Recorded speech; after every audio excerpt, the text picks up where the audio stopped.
Good morning all of you. Welcome to my channel PS plus में आप सभी का हार्दिक अभिनंदन।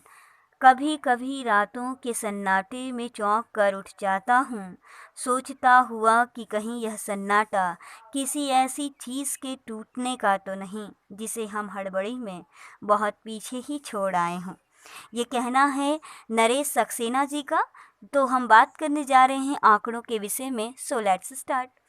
विदेशी पर्यटकों की आवाजाही के विषय में। देश की कई हिस्सों में मौजूद पर्यटक स्थलों पर लोग लाखों की संख्या में विदेशी पर्यटक घूमने आते हैं।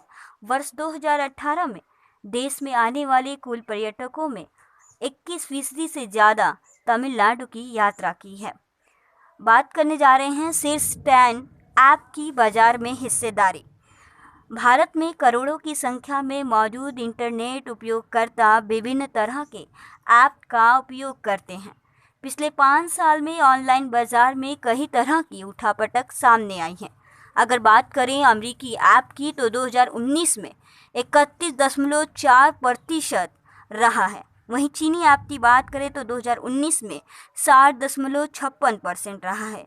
लोकल और अन्य ऐप की बात करें तो 2019 में 8.4% ही रहा है। अब बात करने वाले हैं हम पेयजल के प्रमुख स्रोत झरने के विषय में। देश के कई राज्यों में लोग पेयजल के लिए प्राकृतिक स्रोतों पर निर्भर हैं।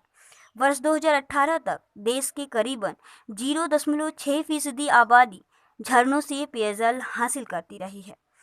झरनों से पेयजल में मेघालय 32.7%, तो वहीं नागालैंड 18.9% पे रहा है। बात करें अक्षय ऊर्जा की अनुमानित क्षमता के विषय में तो देश के कई हिस्सों में अक्षय ऊर्जा के उपयोग को बढ़ावा देने की वकायत चल रही है। इसमें योगदान देने वाले राज्यों में राजस्थान शीर्ष पर है। बात करने जा रहे हैं हम कभी किसी के न रहने पर तो सबसे तेज विष के बारे में। एक राजा दरबार में बैठे विद्वान से अपनी जिज्ञासा का समाधान कर रहे थे। उन्होंने प्रश्न किया कि सबसे तेज काटने वाला कौन होता है। दरबार में बैठे एक विद्वान ने कहा ततैया, तो दूसरे ने कहा मधुमक्खी और तीसरे विद्वान ने कहा बिच्छू।